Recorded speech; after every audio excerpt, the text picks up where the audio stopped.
What does $1,000 worth of audio equipment sound like, and why should you consider it for your YouTube channel, live streaming, and or podcast?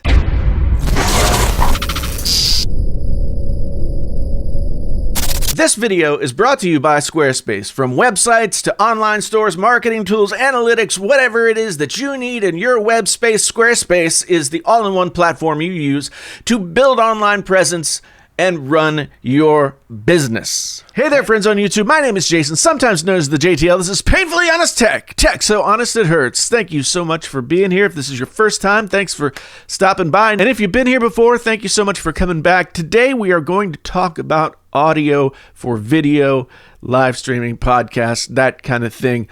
And particularly, we're going to talk about $1,000 worth of gear and what that sounds like, what you can get out of it. A lot of times I get questions. People are like, Jason, your audio sounds terrific. And I'm like, thank you.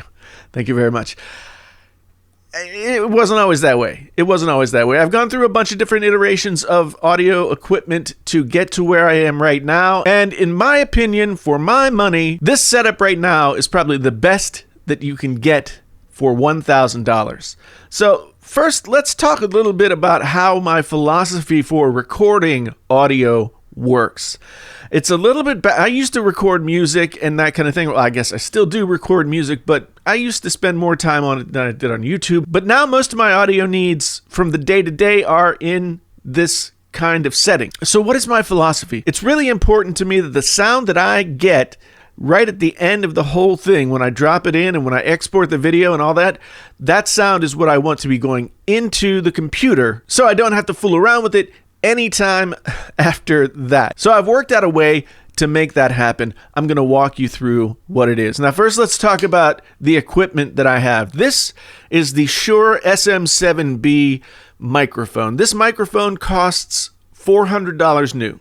You can find it used online for probably $300, maybe a little bit more, maybe a little bit less, but brand new Shure SM7b is $400. I like brand new mics because I don't like other people's spit. It's attached to this Blue Compass mic boom. I like the Blue Compass more than the Rode PSA 1 that's back there. It's a little bit more sturdy. It stays in place a little bit better. It doesn't pinch my fingers. They both cost $100. This is the one I prefer. I'll put a link to both down in the description below. And for that matter, I'm going to put a link to everything that I talk about here down in the description. You can just pop down there, grab those links, go off shopping. They are Amazon affiliate links that help me out just a little bit when people use my links to purchase things. So if that's okay with you, I'd really appreciate it. So we've got Shure SM7b. We've got the Blue Compass. That's $500 right there. From there, we go to what's called a cloud lifter. Now it's glued up under the bottom of my desk, so I can't show it to you, but I'll show you a picture here. Now, what does the cloud lifter do? It's important to know a couple of different technical things to understand why the cloud lifter is necessary in this setup. The Shure SM7b is what's called a dynamic mic.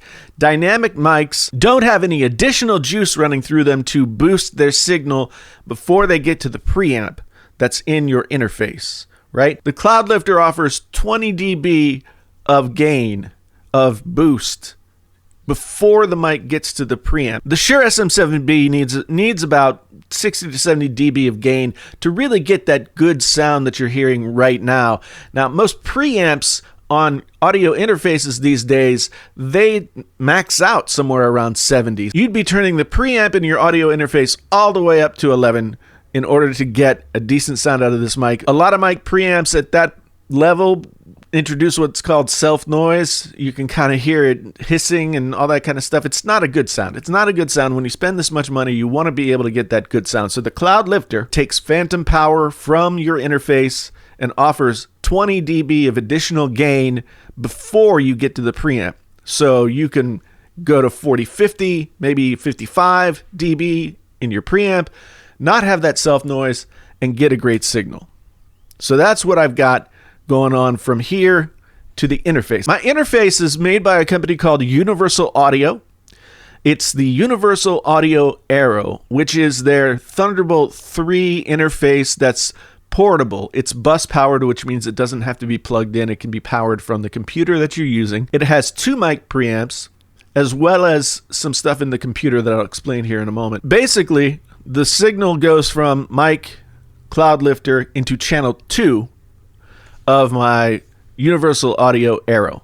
And once you do that, Universal Audio also provides some software inside the computer. The Aero and other Universal Audio interfaces are not like other interfaces. They have some special circuitry inside of them that lets you use plugins of classic pieces of gear, and the Aero and the other Universal Audio interfaces will allow the circuitry within the preamp to mimic the electrical properties of those classic preamps. So it's a lot of information, but trust me, it gives you a lot more options. And right now, what I'm speaking through is the Universal Audio 610B, which is a tube microphone preamp that's been around for years and years and years. And you're getting something that's very close to the sound of that tube preamp for the cost of getting the Aero. The Aero comes with many of these preamps and other compressors, etc., bundled in with the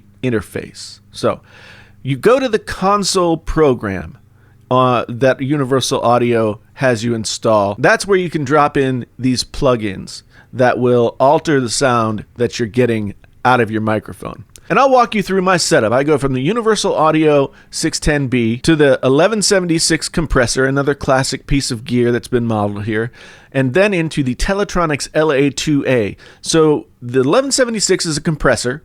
Compressors basically take loud sounds and make them softer, and soft sounds and make them louder, so everything is kind of at a basic level, which is good because you want things to be at a basic level. And then the limiter, the LA2A limiter, you set it at a ceiling where nothing's going to get louder than what you set it at. So I like to set it at -3 dB for this setup. And that's what helps me get good, strong audio without having to worry about clipping. And it's sort of a set it and forget it kind of setup. From there, the Universal Audio Aero goes directly into, right now, my iMac Pro. I plug it directly into one of the Thunderbolt 3 ports that's in the back of that. You can also use it with MacBook Pros and their Thunderbolt 3 ports.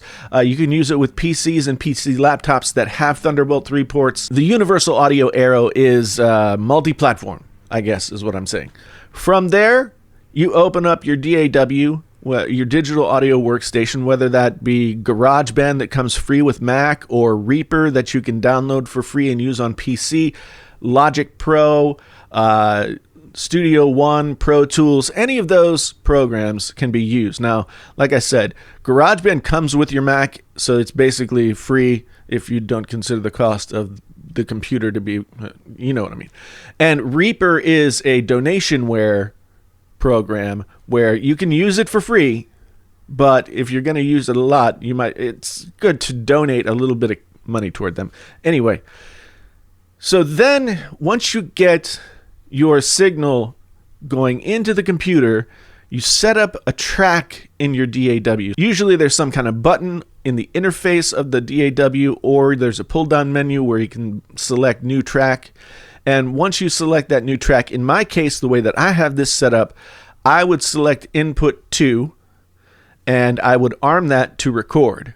So that's just there's a red button somewhere in that track information, somewhere on that track interface, that arms the DAW to be able to record. Once you hit that record button, you'll see your mic start to bounce around in there. You'll be able to talk into the mic and see the audio getting in there.